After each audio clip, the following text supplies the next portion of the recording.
Uno de los temas que ha marcado este año es el total colapso de lo que quedaba de la democracia venezolana.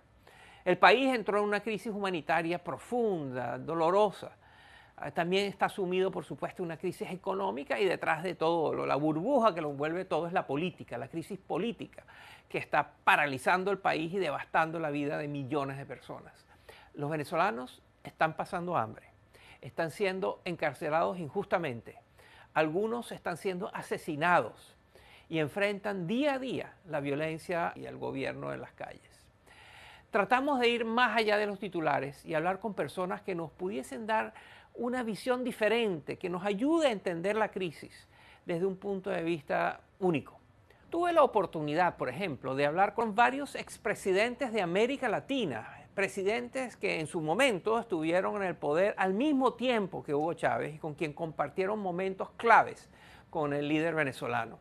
Nos impactó, por ejemplo, una anécdota que nos contó la expresidente de Costa Rica, Laura Chinchilla, sobre el presidente Chávez y su relación con los cubanos. Miren. Finalmente, los asesores en materia de estrategia, en materia militar, en materia de algunas áreas de manejo del Estado, pudieron haber influenciado, digamos, en lo que hoy es Venezuela, pero sin lugar a dudas ha habido mucha presencia de cubanos en Venezuela, pero a mí me parece que la influencia mayor fue una influencia de las personalidades de Fidel y de Raúl sobre Hugo. Recuerdo, me quedó de las cosas que más grabé, fue el famoso almuerzo, en donde casi se dan a golpes Chávez y Uribe. A Raúl, hablándole a ese, porque vaya, es que era muy grande, era grueso, y cuando se enojaba se le sentía esa fuerza aún más. Y ese hombre ya estaba imparable a írsele encima al presidente Uribe. Y el que realmente, yo creo que lo logra frenar, el que dice algo y él escucha finalmente. El domador, ¿no? Fue Raúl. Raúl logra detenerlo. Pero bueno, esto para decir que a mí me parece que ahí había una influencia en lo personal, en lo obviamente doctrinario, ideológico, que a él lo marcó muchísimo en lo que él finalmente terminó configurándose como líder. Una de las influencias más significativas del gobierno cubano en Venezuela es la transferencia de tecnología de la represión. Están transfiriendo tácticas de represión política al gobierno de Venezuela, tácticas que han puesto en práctica y que han aprendido durante décadas de Estado policial en Cuba. Sobre este tema y otros, hablé con Lilian Tintori. Lilian Tintori es la ya muy conocida activista de derechos humanos, pero es la esposa de Leopoldo López, uno de los más reconocidos líderes políticos de Venezuela, que ha estado preso, 3 años y medio preso, desde que el esposo de Lilian Tintori, Leopoldo López, fue injustamente encarcelado en el año 2014. Lilian Tintori se ha dedicado a abogar por sus derechos y los derechos de otros presos de conciencia en su país. Ella y su familia han pagado un precio muy caro. Mire. Tengo otras prioridades, veo la vida distinta, mis hijos también. Hemos vivido la persecución directa. Leopoldo, mi esposo, está preso, pero mi familia también está presa del régimen. O sea, nosotros nos persiguen, nos atacan a diario, todo el tiempo. Y a mis hijos también.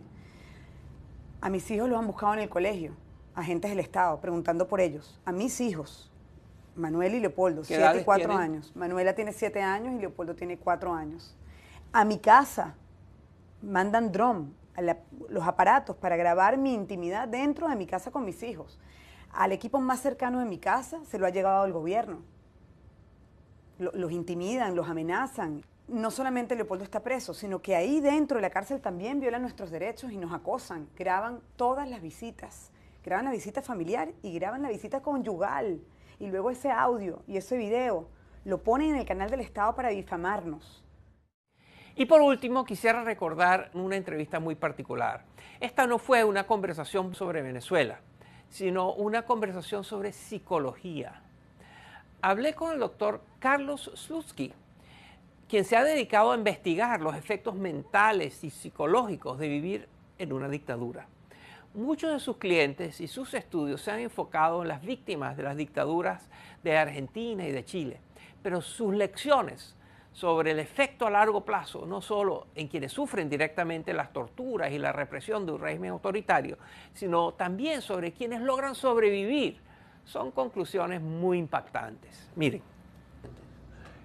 Yo he tenido un número de pacientes de este tipo. Algunos de ellos están exilados, por ejemplo, y estaban entrampados en la culpa del sobreviviente, en donde el sentimiento es haber traicionado a los otros por haber sobrevivido. Otro tipo de, por así decir, de culpa es la culpa de no haber podido tolerar las torturas. Y lo toleraron absolutamente, pero para ellos el haber pedido, de haber llorado, el haber pedido que paren, o el que haber inventado alguna confesión para frenar el sufrimiento, para ellos eso fue como una pérdida de su autonomía, de su sensación de poder o de control sobre la situación. Y esos quedan como post-efectos por largo tiempo.